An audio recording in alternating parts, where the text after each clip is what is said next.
السلام علیکم۔ آپ کے اپنے چینل ناولز لائبریری میں آپ سب کا تہہ دل سے خوش آمدید کرتی ہوں۔ امید کرتی ہوں کہ آپ لوگ سب ٹھیک ہوں گے۔ الحمدللہ میں ٹھیک ہوں۔ اور ہماری ناول کا نام ہے غم عشق کے حصار میں، اور مصنفہ عبیرہ حسن۔ یاد رہے، عبیرہ حسن سے ہم نے اس ناول کو ہمارے چینل پر اپلوڈ کرنے کی پرمیشن لی ہے، اور یہ ناول یوٹیوب پر ہمارے چینل کے علاوہ کہیں پر بھی موجود نہیں ہے۔ ناول بہت پیارا، بہت زبردست سا ہے، بہت اچھی کہانی ہے، اور یہ ایسی کہانی ہے کہ اطمینان سے ریڈ کرنے والی، اطمینان سے سننے والی کہانی ہے، کیونکہ بہت سارے کردار ہیں اس میں۔ ماضی کا بھی دکھایا گیا ہے، حال کا بھی دکھایا گیا ہے، بچوں کا بھی، دادا کا بھی، ابا کا بھی، سب کا دکھایا گیا ہے اس میں۔ تو اس لیے یہ کہانی ایسی ہے کہ بہت دھیان سے سننے والی، بہت دھیان سے ریڈ کرنے والی ہے۔ اسی لیے میں اس ناول کے ساتھ اطمینان سے ہی چلنا چاہتی ہوں، کیونکہ ہم لوگ آلریڈی اس ناول کے علاوہ بھی ہمارے چینل پر دوسری ناولس اپلوڈ کریں، تو میں چاہتی ہوں کہ جس طرح سے میں سوچ رہی ہوں کہ اس کو اطمینان سے ریڈ کریں گے، چاہے ہمیں کتنا بھی ٹائم لگ جائے، لیکن ہم اطمینان سے ریڈ کر کے ہی اپلوڈ کریں گے، تاکہ آپ ایک ایک پارٹ اچھے سے سن سکیں اور اچھے سے ریڈ کر سکیں، سمجھ سکیں، نہیں تو پھر کنفیوز ہو جائیں گے ہم لوگ۔ اسی لیے پھر اس کے بعد یہ ناول جب کمپلیٹ ہو جائیں گی پارٹس میں، تو ہم ایک کمپلیٹ ناول بھی اپلوڈ کریں گے، پارٹس بھی رہنے دیں گے۔ لیکن لانگ ناول ہے تو آپ لوگ کنفیوز ہو جائے گے، میں خود بھی کنفیوز ہو جاؤں گی، غور سے سننا پڑتا ہے۔ ابھی تک کہ آپ سنتے ہوں گے کہ میں ناموں میں کبھی کبھی کنفیوز ہو جاتی ہوں، ایک جیسے نام بھی ہے نا اس میں، اسی لیے چلیں، باتیں بہت ساری ہو گئی ہے، اب ہم لوگ ناول کی جانب بڑھتے ہیں۔ آج ہمیں کیا ریڈ کرنے کو ملے گا، ہم لوگ وہ دیکھتے ہیں، بڑھتے ہیں ناول کی جانب۔ تمہاری امی سے شادی میری خوشی نہیں، مجبوری تھی ارتضیٰ۔ میں آلریڈی شادی شدہ تھا، بلکہ ایک بھی نہیں، دو دو بیویوں کا شوہر تھا۔ شرینہ اور نور کی ذمہ داری تھی مجھ پر، ایسے میں تمہاری ماں سے تیسری شادی میری ایسی مجبوری بن گئی تھی جس نے ایک بار پھر مجھے شرینہ سے نظر ملانے لائق نہیں چھوڑا تھا۔ رادیہ سے شادی میں نے اولاد کے لیے نہیں کی تھی، بلکہ اس کے پیچھے ایک ایسی وجہ تھی جس کو اپنی زبان سے کہنا بھی میرے لیے 1000 بار مرنے جیسا تکلیف دہ ہے، اور بیٹے ہونے کے ناطے اس وجہ کو سننا یقیناً تم تینوں کو بھی شرمندگی سے سر اٹھانے لائق نہیں چھوڑے گا۔ میں نے کبھی بھی تم بھائیوں کو یہ سب نہیں بتایا، لیکن آج میں سب کچھ تمہیں ضرور بتاؤں گا، مگر پہلے تم شروعات سے میری زندگی کی ان الجھنوں کو بھی دیکھو جن سے گزرنے کے بعد میں تمہاری ماں تک پہنچا۔ میں گریجویشن کا اسٹوڈنٹ تھا جب شرینہ کی امی کا انتقال ہوا، اور پاپا نے اس کے 2 مہینے کے اندر ہی 17 سالہ شرینہ کی شادی مجھ سے کروا دی، کیونکہ شرینہ کے پاپا یعنی عبداللہ تایا جو پاپا کے کزن تھے، شرینہ ان کی اکلوتی بیٹی تھی، اور وہ بیٹی کے فرض سے جلد از جلد سبکدوش ہونا چاہتے تھے تاکہ اپنا سارا وقت تبلیغ میں لگا سکے۔ میری شرینہ سے شادی بھی کوئی بہت دھوم دھام سے نہیں، بلکہ نہایت سادگی سے ہوئی تھی۔ ایک دن میں کالج سے واپس گھر آیا، ان دنوں میرا سیکنڈ ایئر چل رہا تھا، میں اثر سے کچھ پہلے گھر پہنچا تھا، مگر گھر میں اس دن کافی چہل پہل ہو رہی تھی، مہمان بھی آئے ہوئے تھے۔ میں حیرت سے سب کو دیکھتا ہوا اپنے روم میں چلا گیا۔ پاپا بھی میرے پیچھے پیچھے روم میں آ گئے، اور انہوں نے مجھ سے کہا کہ تیار ہو جاؤ، اثر پڑھنے مسجد چلتے ہیں۔ یہ ہمارا روز کا معمول تھا۔ جب سے دادا جان نے نعمت مسجد تعمیر کروائی تھی، ہم باقاعدگی سے اپنی ہی مسجد میں نماز پڑھنے جاتے تھے۔ تبھی میں بھی تیار ہو کر مسجد چلا گیا، دادا جان بھی ہمارے ساتھ ہی تھے۔ مجھے نہیں پتا تھا کہ وہاں آج کیا ہونے جا رہا ہے۔ ہم نماز سے فارغ ہوئے تو مجھے یاد آیا، پاپا مجھے امام صاحب کے روم میں لے گئے اور مجھ سے بولے کہ میں آج تیرا نکاح کروں۔ ارکم پتر، مجھے پتا ہے کہ یوں اچانک سے نکاح تیرے لیے کافی شاکنگ ہے، مگر یہ بے حد ضروری ہے۔ میں چاہتا تو تیری شادی تیری پڑھائی پوری ہونے کے بعد بہت دھوم دھام سے کرتا، کیونکہ میں اتنی حیثیت رکھتا ہوں کہ اپنے اکلوتے بیٹے کی شادی ایسی کروں کہ لوگ اسے سالوں تک بھول نہ سکے۔ خود تیری دل میں ہزاروں خواہشات ہوگی کہ تیری شادی میں تیرے دوست آئیں، بینڈ باجے بجے، ناچ گانا ہو، تو دولہا بنے، گھوڑی چڑھ کر اپنی دلہن کو بہانے جائے۔ مگر پتر، یہ تو میرے دین کا حکم نہیں ہے نا۔ میں نے حفصہ کی شادی نہایت سادگی سے کی تھی، اور آج اپنے بیٹے کی بھی اسی سادگی سے کروں گا، تاکہ اپنے نبی کی ایک سنت کو زندہ کرنے کا ثواب حاصل کر سکوں۔ اسی لیے تو اس سادگی کو دیکھ کر دل میں میل مت لانا کہ میں نے یہ سب ایسے کیوں کیا۔ خود میری شادی بابا نے اسی انداز میں کی تھی۔ میں تیری شادی شرینہ سے کر رہا ہوں، تو جانتا ہے نا، اسے میرے تایازاد عبداللہ بھائی کی بیٹی، میری بھتیجی ہے۔ عبداللہ بھائی سے بھی تو مل چکا ہے، اکثر شہر آتے رہتے ہیں۔ شرینہ بہت اچھی، نیک اور شریف بچی ہے، تبھی میں نے اپنے شہزادے جیسے بیٹے کے لیے ایک شہزادی کو بھی چنا ہے۔ میں دوران تعلیم تجھے ڈسٹرب کرنا نہیں چاہتا تھا پتر، مگر یہ عبداللہ بھائی اور پاپا کی خواہش ہے کہ تم دونوں کی شادی چھوٹی عمر میں ہو جائے۔ مجھے بھی ہاں کہنی پڑی کہ ہمارے بچے جلد از جلد شادی کے بندھن میں بن جائے تو بہت سی معاشرتی برائیوں سے بچ سکیں گے۔ عبداللہ بھائی بھلے ہی گاؤں میں رہتے ہیں مگر بیٹی کو پڑھایا لکھایا ہے۔ ابھی بھی شرینہ پڑھ ہی رہی ہے اور شادی کے بعد بھی اس کا تعلیمی سلسلہ برقرار رہے گا۔ میں نے عبداللہ بھائی سے بات کر لی ہے۔ پتر، تو بھی اپنے دماغ کو ادھر ادھر کی سوچوں کے حوالے کرنے کے بجائے اللہ کا نام لے کر نکاح کر لے۔ انشاءاللہ یہ نکاح تیرے حق میں بہتر ثابت ہوگا۔ میں نے غائب دماغی سے پاپا کی باتیں سنی۔ پاپا نے جو کچھ کہا ان کے کہے الفاظ نے میرے پاس اعتراض اور انکار کی کوئی گنجائش نہیں چھوڑی تھی۔ میں خاموشی سے بیٹھا رہا۔ میری خاموشی کو رضامندی جانتے پاپا نے دادا جان کو اوکے کا سگنل دے دیا۔ پھر نکاح کی کارروائی شروع ہوگی۔ میں روبوٹک اسٹائل میں وہ سب کرتا گیا جو پاپا اور دادا جان کہے تھے۔ کچھ ہی دیر میں شرینہ کو میری زندگی میں شامل کر کے میرے ساتھ گھر روانہ کر دیا گیا۔ میں جو مسجد جاتے وقت ایک 19 سالہ اسٹوڈنٹ تھا، واپسی پر میرا اسٹیٹس بدل گیا تھا۔ اب میں شوہر کے رتبے پر فائز ہو چکا تھا۔ گھر پر امی اور دادی جان نے ہمارا بہت اچھی طرح سے ویلکم کیا، مگر میں اتنا ڈسٹرب تھا کہ فوراً اپنے روم میں جا کر بند ہو گیا۔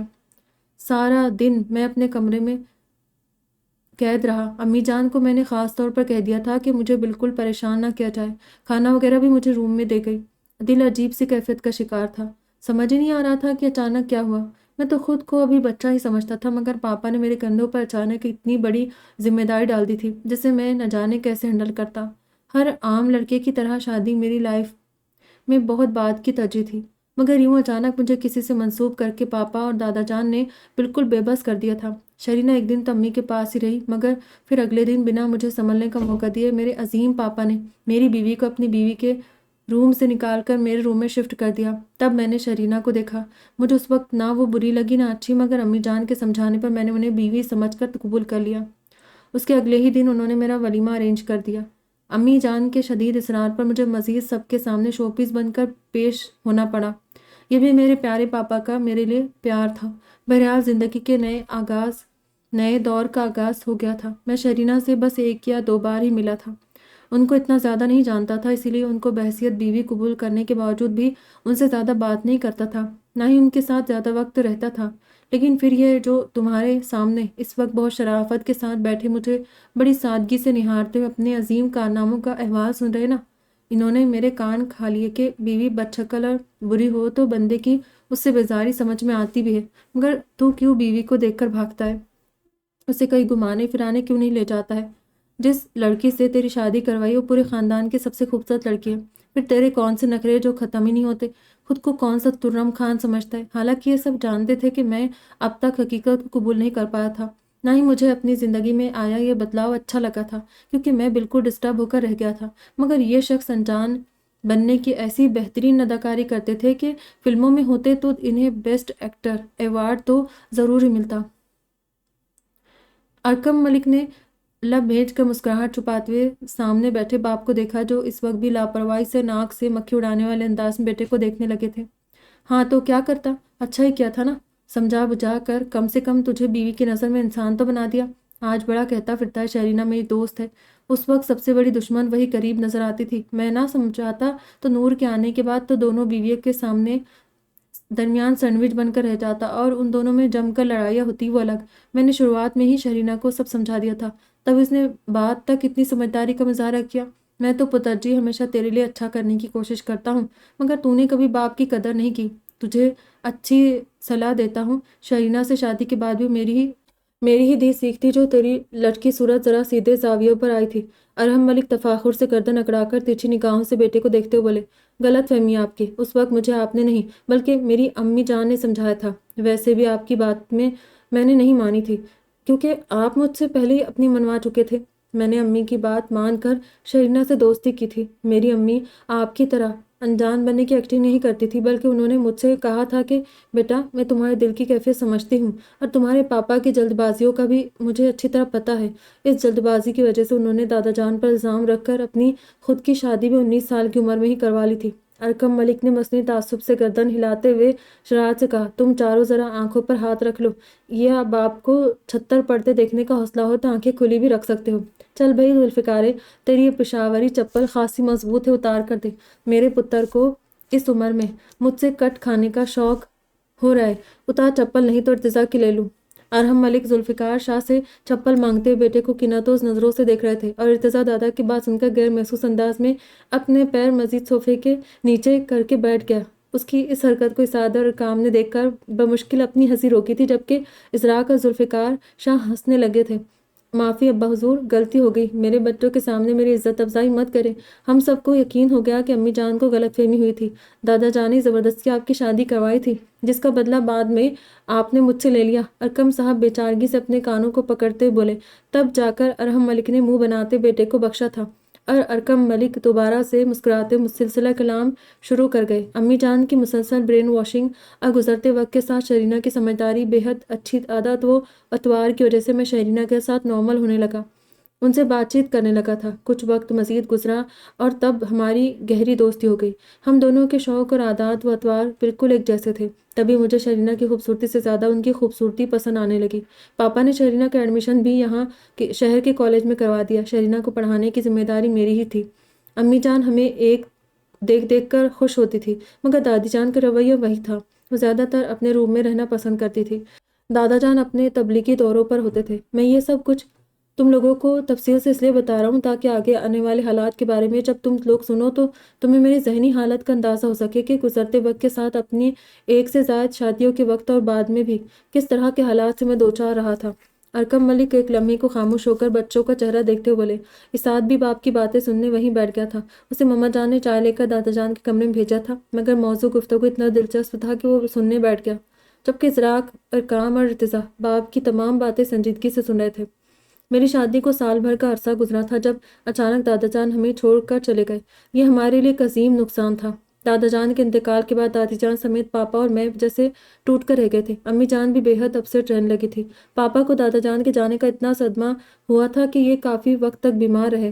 دادا جان ہمارے بزرگ ہی نہیں، میرے اور پاپا کے دوست بھی تھے۔ ان کے جانے سے ہم دونوں کو شدید دھکا لگا تھا، لیکن گزرتے وقت کے ساتھ ساتھ ہم اس صدمے سے باہر آ ہی گئے۔ سب کچھ اپنے معمول پر آنے لگا تھا کہ تبھی دادی جان کی سگی بھانجی کے یہاں اچانک ایک حادثہ ہوا، اور وہ حادثہ نور اور میری شادی کی وجہ بن گیا۔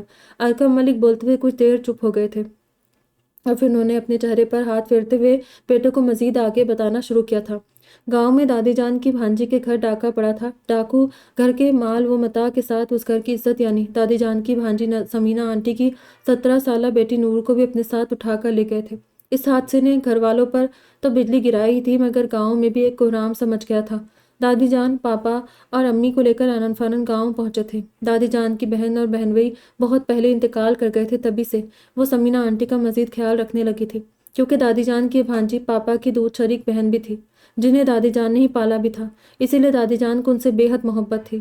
سمینہ آنٹی کو اپنی اولاد ہی کہتی تھی۔ ان کے گھر ہونے والے اس حادثے نے دادی جان کو مدہوش کر ڈالا تھا۔ میں ان دنوں پڑھائی کے ساتھ ساتھ پاپا کے بزنس کو بھی دیکھ رہا تھا۔ اپنی پڑھائی کے علاوہ شرینہ کی پڑھائی کی ذمہ داری بھی میرے سر پر تھی، اسی لیے میں اور شرینہ گھر پر ہی رکے ہوئے تھے۔ پاپا اور امی 2-3 دن گاؤں میں ہی رہے۔ میں لگاتار ان سے فون پر رابطے میں تھا۔ 3 دن بعد پاپا کا میرے پاس فون آیا کہ پولیس نے نور کو بازیاب کروا لیا ہے، تمام ڈاکو بھی پکڑے گئے۔ معاملہ دراصل ڈاکے کے بجائے وہ آپ سے دشمنی کا تھا۔ نور کے والد صاحب کی پڑوس کے گاؤں کے وڈیرے کے ساتھ کچھ زمینوں کے مسئلے پر ناچاکی ہو گئی تھی۔ اس وڈیرے نے ہی نور کو ڈاکوؤں کے ذریعے اٹھایا تھا، مگر واردات کو اس طریقے سے انجام دیا گیا تھا کہ لوگوں کو یہ سب ڈاکوؤں کے ذریعے کی گئی چوری اور لوٹ کا معاملہ ہی لگا تھا۔ پاپا نے اس کام میں اپنے تمام سورسز لگا دیے تھے، تبھی پولیس نے کوئک ایکشن لیا تھا اور نور کی بازیابی کے بعد اس وڈیرے کو بھی پکڑ لیا گیا تھا۔ مگر نور کے ساتھ گزرے اس حادثے نے نور کی ماں سمیت دادی جان کو بھی گہرے صدمے و رنج سے توڑ کر رکھ دیا تھا۔ دادی جان جنہیں اپنے حسب و نسب پر بہت مان تھا، اچانک اپنے خاندان پر لگنے والے اس داغ نے ان کا سارا گھمنڈ اور غرور پاش پاش کر دیا تھا۔ پاپا اور امی گاؤں سے واپس آ گئے تھے، مگر دادی جان وہیں رکی رہی تھی۔ مزید 2 مہینے گزر گئے تھے، اور پھر 2 مہینے بعد جب دادا جان واپس اپنے گھر لوٹے تو نور ان کے ساتھ تھی۔ گاؤں کے گھٹے ہوئے ماحول میں نور کی زندگی اجیرن ہو گئی تھی۔ نور کے لیے اپنے ہی لوگوں کی زبانوں سے ملنے والے زخم اتنے گہرے تھے کہ انہوں نے ایک دن شدید غم و بے بسی کے ہاتھوں مجبور ہو کر خودکشی کی کوشش بھی کر ڈالی تھی۔ اسی لیے دادی جان انہیں اپنے ساتھ لے آئی تھی۔ میں نور سے اس سے پہلے ایک بار ہی کسی عزیز کی شادی میں گاؤں میں ملا تھا، مگر اس وقت والی نور اور اپنے گھر میں موجود نور کے بیچ زمین آسمان کا فرق آ چکا تھا۔ جس نور سے میں پہلے ملا تھا وہ ایک بے حد خوبصورت، نوعمر، 9ویں جماعت میں پڑھنے والی، پر اعتماد لڑکی تھی۔ لیکن بعد میں اپنے گھر پر جس نور سے میں ملا تھا پرانی نور سے بالکل مختلف تھی۔ وہ اس قدر بدل کر رہ گئی تھی کہ میں کتنی ہی دیر یقین نہیں کر پایا کہ ہڈیوں کے ڈھانچے جیسی لڑکی نور ہے۔ اتنے قلیل عرصے میں ان کے چہرے کی شادابی کو جیسے کسی نے نچوڑ کر رکھ دیا تھا۔ مجھے حقیقتاً نور کو دیکھ کر افسوس ہوا تھا۔ دادی جان بھی ان 2 ماہ میں شدید ٹینشن کے باعث نہایت کمزور ہو گئی تھی۔ ان کی صحت مکمل طور پر تباہ ہو کر رہ گئی تھی۔ یہاں شہر آنے کے بعد نور کو امی جان اور شرینہ نے کافی تسلی و ڈھارس دی تھی، مگر ان کے لیے خود پر گزرتے ان کڑے حالات میں صبر کرنا اور اپنے ساتھ ہوئے سانحے کو بھولنا آسان نہیں تھا۔ میرے پہلے دن کے بعد نور سے زیادہ بات نہیں ہوئی، سوائے سلام دعا اور خیر خیریت کے، کیونکہ مجھے کام اور پڑھائی سے وقت ہی نہیں ملتا تھا۔ خود مجھ سے نور کو اس طرح کی حالت میں دیکھا بھی نہیں جاتا تھا۔ ہاں، شرینہ کے ذریعے ان کی خیر خیریت ملتی رہتی تھی۔ دھیرے دھیرے کر کے مزید وقت گزرا۔ نور کو ہمارے گھر پر رہتے ہوئے 9-10 ماہ ہو گئے تھے۔ اس دوران نور کے والدین اور چھوٹی بہن بھی متعدد بار ہمارے گھر آئی، مگر نور واپس نہیں گئی۔ وقت دھیرے دھیرے گزر رہا تھا۔ میری اور شرینہ کی شادی کو 2 سال گزر گئے تھے، لیکن ہماری کوئی اولاد نہیں ہوئی تھی، جس کے لیے دادی جان ہر وقت کبھی امی تو کبھی شرینہ کو ٹوکنے لگی تھی۔ مجھے اس معاملے کی کوئی خبر نہیں تھی، کیونکہ میں صبح کا نکلا رات کو گھر لوٹتا تھا، اور شرینہ مجھ تک کبھی اس قسم کی ٹینشن والی یا عام گھریلو چپکلش کی باتیں نہیں پہنچاتی تھی۔ مگر پھر جلد ہی مجھے اس بات کا خود ہی علم ہو گیا، کیونکہ ایک دن دادی جان نے امی پاپا کے ساتھ مجھے اپنے روم میں بلایا۔ انہوں نے سیدھے اور صاف لفظوں میں مجھ سے کہا کہ 2 سال گزرنے کے باوجود شرینہ اب تک اولاد کی دولت سے محروم ہے، اس لیے مجھے مزید انتظار کرنے کے بجائے دوسری شادی کر لینی چاہیے۔ میں دادی جان کی بات سن کر بھڑک اٹھا۔ میری زندگی کوئی ڈرامہ نہیں تھی جسے جب دل چاہا کہیں بھی روک کر مزید کرداروں کا اضافہ کر کے پھر سے چلا دیا جاتا۔ میں پہلے ہی پاپا کے اچانک فیصلے کی وجہ سے کافی وقت ڈسٹرب رہا تھا، اور اب دادی جان ایک بار پھر میری اچھی بھلی چلتی زندگی کو اپنی مرضی سے فیصلے کی بھینٹ چڑھا رہی تھی، یعنی مجھ جیسے شادی شدہ بندے کی وہ دوسری شادی کروانا چاہتی تھی، جبکہ ابھی تو شرینہ کے ساتھ شادی کے بعد میری زندگی ذرا معمول پر آئی تھی۔ پھر میں مزید ایک اور شادی کر لیتا، وہ بھی شرینہ کے ہوتے ہوئے۔ امپاسبل! میں دادی جان کو صاف اور واضح لفظوں منع کر کے واپس اپنے روم میں چلا گیا، جہاں ایک اور امتحان میرا منتظر تھا۔ میرے بیڈ روم میں موجود شرینہ بری طرح رو رہی تھی، اسی ڈر کی وجہ سے کہ دادی جان مجھ سے اپنا فیصلہ ضرور منوا لے گی۔ اصل میں دادی جان کئی دنوں سے شرینہ کو مینٹلی اس فیصلے کی تیار کر رہی تھی کہ وہ میری دوسری شادی نور سے کروائے گی۔ شرینہ اس معاملے کو بگاڑنے کی کوشش نہ کرے اور اپنے آپ کو ذہنی طور پر اس شادی کے لیے تیار کر لے۔ مجھے زندگی میں پہلی بار دادی جان کے سفاکانہ انداز پر شدید غصہ آیا۔ میں نے شرینہ کو سمجھایا، تسلی دی اور اس بات کا یقین دلایا کہ وہ کسی قسم کی کوئی ٹینشن نہ لے۔ میں دوسری شادی کبھی بھی نہیں کروں گا، یہ میرا ان سے وعدہ تھا۔ شرینہ میرے تسلی دلاسوں کے بعد کافی حد تک بہل بھی گئی تھی۔ تبھی میں پرسکون ہو کر اگلے دن پاپا سے 2 ٹوک بات کرنے کا ارادہ کر کے سو گیا تھا، مگر پاپا سے بات کرنے کی نوبت ہی نہیں آئی۔ اگلے دن ہی دادی جان کو ہارٹ اٹیک ہوا، جو بے حد شدید قسم کا تھا۔ میں اس وقت آفس میں تھا جب شرینہ نے روتے مجھے کال کر کے خبر دی۔ میں بھاگم بھاگ ہاسپٹل پہنچا تو پتہ چلا کہ ڈاکٹرز نے بمشکل دادی جان کو بچایا تھا، مگر وہ اب تک بے ہوش تھی۔ امی پاپا بے حد پریشان تھے۔ دادی جان سے لاکھ اختلاف کے باوجود ٹینشن تو مجھے بھی تھی، کیونکہ دادی جان پاپا کی امی تھی، اور پھر ہمیں اپنوں سے کتنے ہی اختلافات کیوں نہ ہوں، مگر جب اپنوں پر برا وقت آتا ہے یا وہ کسی مشکل و پریشانی میں مبتلا ہوتے ہیں تو ان سے جڑے قلبی تعلق کے باعث ہم ان سے خفا ہی نہیں رہ سکتے۔ میں بھی دادی جان سے خفا ہونے کے باوجود ان کے لیے بے چین و پریشان ہو رہا تھا اور ان کی لمبی زندگی کے لیے دعا گو تھا۔ کچھ گھنٹوں بعد ہی دادی جان کو جب ہوش آیا تو انہوں نے سب سے پہلے اور اکیلے مجھے ہی بس اپنے پاس روم میں بلایا۔ میں پاپا کو تسلی دیتا ہوا دادی جان کے روم میں چلا گیا۔ میرے اندر جاتے ہی دادی جان مجھے دیکھ کر رونے لگی، اور ایک بار پھر انہوں نے جو مطالبہ میرے سامنے رکھا اس نے مجھے پھر سے ٹکرا کر رکھ دیا تھا۔ میں نے ساری زندگی پوتا ہونے کے ناطے تجھ سے کچھ نہیں مانگا ارکم پتر، مگر زندگی کی ان آخری گھڑیوں میں تجھ سے جھولی پھیلا کر بھیک مانگ رہی ہوں۔ بس اپنی دادی کی اس پہلی اور آخری خواہش کو پورا کر دے، تو نور سے شادی کر لے۔ اس سے شادی کی اصل وجہ تیری شرینہ سے کوئی اولاد نہ ہونا نہیں ہے پتر۔ میں جانتی ہوں کہ تم دونوں ابھی جوان اور کم عمر ہو، شادی کو بھی زیادہ عرصہ نہیں ہوا، جلد یا بدیر تم صاحب اولاد بھی ہو جاؤ گے، مگر تیری دوسری شادی کے پیچھے میری ایک غرض چھپی ہے۔ میری نور کی زندگی برباد ہو گئی ہے، اس کے دامن پر داغ لگ چکا ہے۔ برادری کا کوئی لڑکا اسے نہیں اپنائے گا، باہر کسی لڑکے سے اس کا باپ اس کی شادی نہیں کرے گا، اور بالفرض کر بھی دے تو ایسی داغدار اور بدنام لڑکی کبھی شوہر کے دل پر نہیں چڑھ پائے گی۔ وہ ابھی کم عمر ہے، معصوم ہے۔ مزید کچھ سال رشتے نہ ملنے کی وجہ سے مجبوراً اسے گاؤں کے کسی بوڑھے یا پھر ڈھیروں بچوں کے باپ کسی دوہا جو سے یا بیاہ دیا جائے گا، جس کے بچوں کو پالتے اور اس کی گالیاں سنتے ہی میری بچی کی زندگی ختم ہو جائے گی۔ لیکن تب بھی اس بات کی کوئی گارنٹی نہیں کہ وہ شخص نور کو خوش رکھ سکے گا اور اسے اس کے ماضی کے حوالے سے تانے نہیں دے گا۔ تو میرا پوتا ہے ارکم، مجھے تجھ پر پورا یقین ہے۔ تو نے ملک صاحب اور میرے ارحم کے زیر سایہ پرورش پائی ہے۔ اسمارا جیسی نیک صفت عورت کے ساتھ تیری تربیت کرنے والے یہ دونوں انصاف پسند باپ بیٹا ہے جنہوں نے زندگی بھر کسی کی حق تلفی نہیں کی، اسی لیے مجھے تجھ پر اندھا اعتماد ہے۔ تو میری نواسی کو کبھی بھی اس کے ماضی کا تانا نہیں دے گا اور دل سے اسے قبول کر لے گا۔ سمینہ اور انوار احمد نور کے والد بیٹی کے غم میں گھل کر اندر ہی اندر ختم ہو رہے ہیں۔ میں نے سمینہ سے وعدہ کر لیا ہے کہ میں نور کو اپنے پوتے سے بیاہ دوں گی۔ میرے وعدے کی لاج رکھ لے پتر، مجھے مرتی ہوئی بڑھیا کی بات مان لے، اللہ تجھے اس کا بہترین اجر دے گا۔ دادی جان نے روتے ہوئے میرے آگے ہاتھ جوڑ دیے تھے اور میں ان کے آنسوؤں کے سامنے بے بس ہو گیا تھا۔ ان کی ایموشنل بلیک میلنگ کے سامنے میں نے دادی جان سے وعدہ کر لیا تھا کہ میں نور سے شادی کروں گا۔ سمینہ آنٹی کے ساتھ ان کے وعدے کو میں نے ٹوٹنے نہیں دوں گا۔ پھر ان کے روم سے باہر آتے ہوئے میں نے پاپا اور امی اور شرینہ کو بھی اپنے فیصلے سے آگاہ کر دیا تھا۔ اس کے بعد میں وہاں رکا بھی نہیں، مجھ میں شرینہ کا سامنا کرنے کی ہمت نہیں تھی۔ دادی جان اگلے 3 دن ہاسپٹل میں رہی اور میں اس دوران اپنے دوست کے فلیٹ پر چلا گیا۔ میں نے پاپا اور امی کو اپنی اس فرار کی وجہ اور رہائش کا بتا دیا تھا۔ دادی جان جب 3 دن بعد واپس آئی تو پاپا نے مجھے فون کر کے گھر پر بلایا، کافی دیر سمجھایا، تسلیاں دی۔ شرینہ اس پورے وقت مجھے کہیں نظر نہیں آئی۔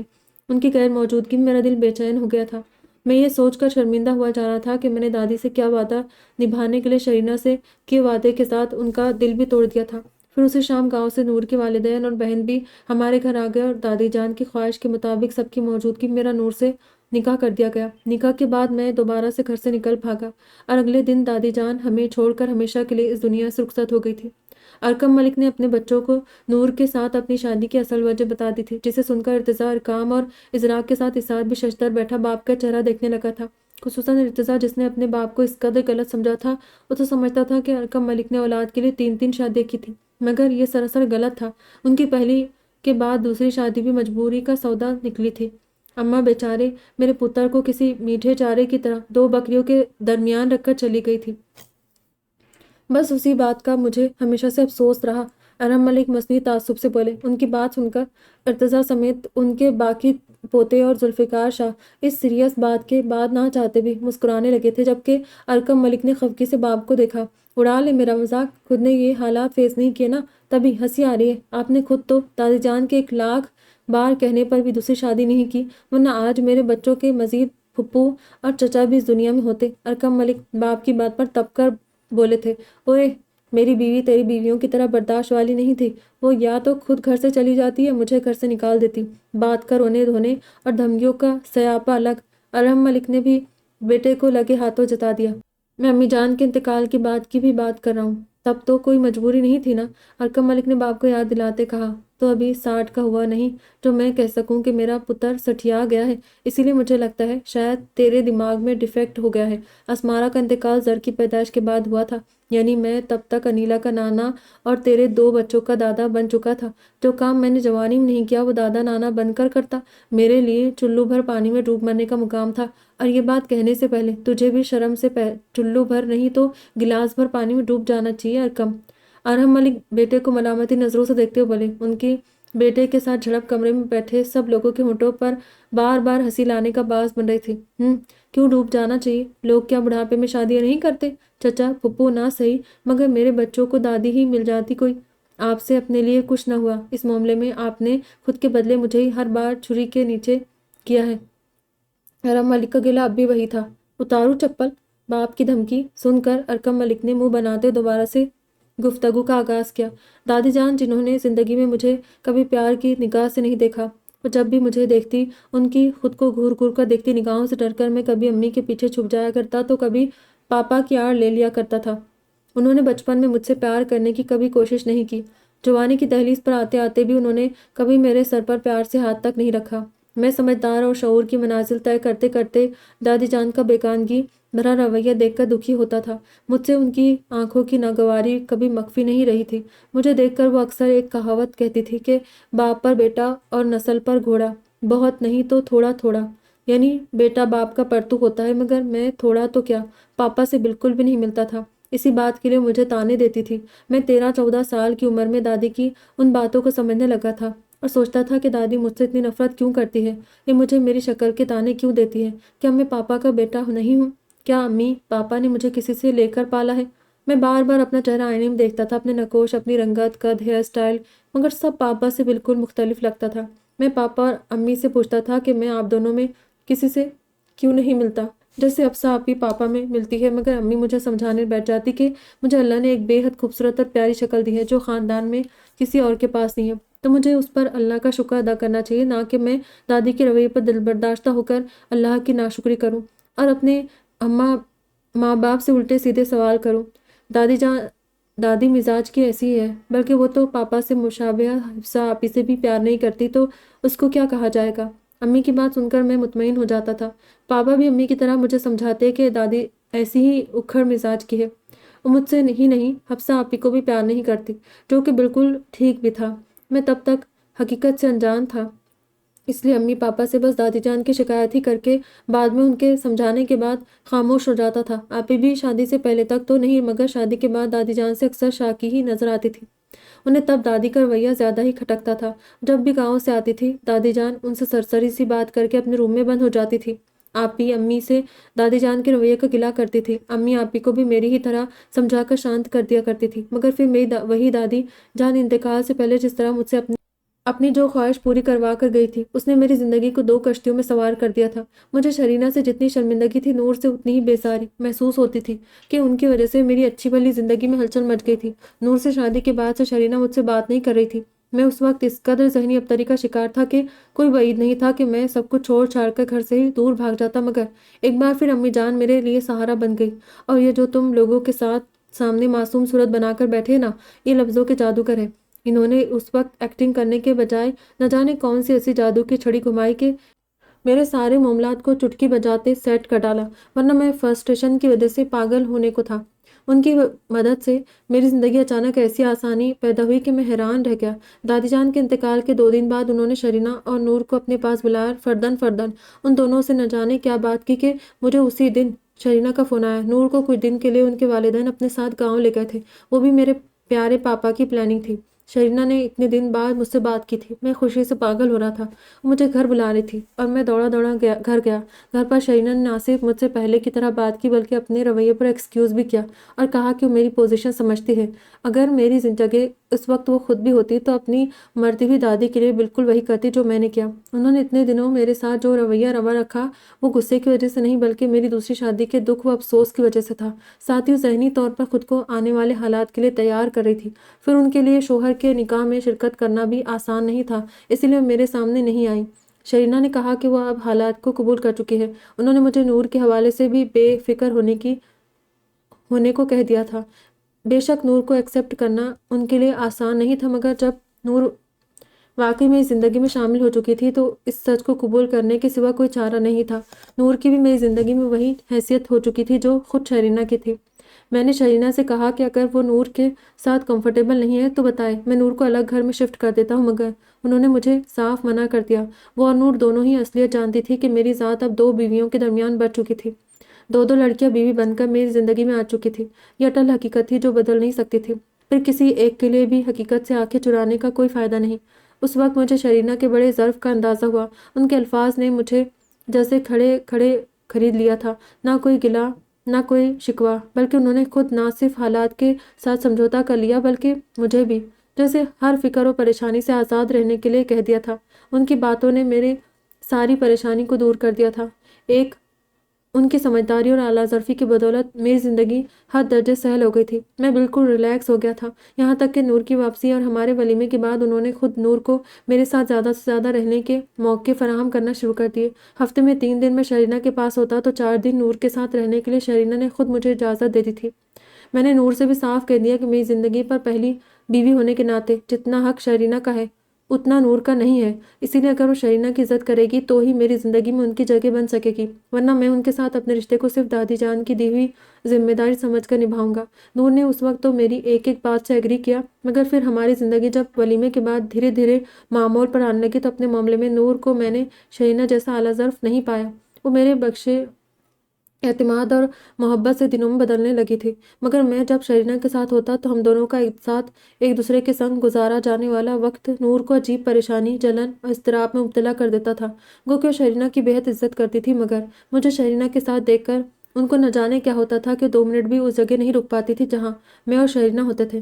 میں نے شرینہ سے کئی دفعہ نور کے رویے کی شکایت کی، مگر وہ ہر بار مجھے سمجھا دیتی تھی کہ نور ابھی کم عمر ہے، جذباتی ہے، نادان ہے، اسی لیے جلد اوور ریئیکٹ کر جاتی ہے۔ حالانکہ شرینہ خود بھی اس وقت کم عمر تھی، مگر نور اور ان کے مزاج میں زمین آسمان کا فرق تھا، اور کبھی امکان تھا کہ مجھے نور سے سخت شکایت ہونے لگتی اگر شرینہ ہر بار مجھے طریقے سے سمجھا کر نور کی پوزیشن کلیئر نہ کر دیا کرتی۔ خود میں نے بھی سوائے اس مسئلے کے نور کو اور کسی معاملے میں شرینہ کے خلاف جاتے نہیں دیکھا تھا، اسی لیے میں بھی یہ سوچ کر نور کو مارجن دے دیتا کہ ان کا مزاج تھوڑا بچکانا ہے، گزرتے وقت کے ساتھ وہ خود ہی ذرا میچور ہو جائے گی۔ مگر اب بڑھاپے کی دہلیز پر پہنچتے ہوئے میں نے آخرکار قبول کر لیا کہ نور اس معاملے میں کبھی میچور نہیں ہو سکتی۔ مجھے شرینہ کے ساتھ بانٹنے کا حوصلہ رکھتی ہے، مگر شرینہ کی میرے ساتھ دوستی سے لے کر انڈرسٹینڈنگ اور ہم دونوں کو ساتھ ہنستے بولتے دیکھ کر کڑنا بند نہیں کر سکتی۔ انہیں اس بات کو سمجھاتے ہوئے اتنے سال گزر گئے، مگر آج تک انہیں میرے اسٹڈی میں بیٹھ کر شرینہ کے ساتھ چائے پیتے ہوئے اپنے فیورٹ انگلش لٹریچر پر اظہار خیال کرنا اتنا ہی چبھتا ہے جتنا اوائل دنوں میں چبھا کرتا تھا۔ ارکم ملک نے تعصب سے نفی میں سر ہلاتے کہا، تو کیا مما جان کو امی سے بھی مسئلہ تھا پاپا؟ امی جان تو پہلے سے آپ کی لائف میں تھی، تب مما جان کو ان کا اور آپ کا ساتھ برا لگتا تھا، مگر امی تو بعد میں آئی تھی، مما جان نے انہیں کیسے برداشت کر لیا؟ یہ سوال پوچھنے والا اسعد تھا، اور ارکم ملک بیٹے کی بات سن کر بے چینی سے پہلو بدل کر رہ گئے تھے۔ رادیہ کے ساتھ میری شادی پر نور بہت خوش ہوئی تھی، ارکم ملک نے کچھ یاد کرتے ہوئے کہا۔ جاری ہے۔ کیسا لگا آج کا ایپیسوڈ؟ اپنی اچھی ناول سننے کے بعد رائے ضرور دیجیے گا کہ کیسا لگا۔ مجھے تو ابھی شہرینہ کے لیے ترس آ رہا ہے، 2 شادی، اب تیسری شادی میں کیا ہوتا ہے، سسپینس ہے۔ ہمارے چینل پر پہلی ناول ایسی ہے جس میں 3 شادی دکھائی گئی ہے۔ کیسی لگ رہی ناول بتائیے گا ضرور۔ دعا میں یاد رکھیے گا، اپنا ڈھیر سارا خیال رکھیے گا، پھر ملیں گے، خدا حافظ۔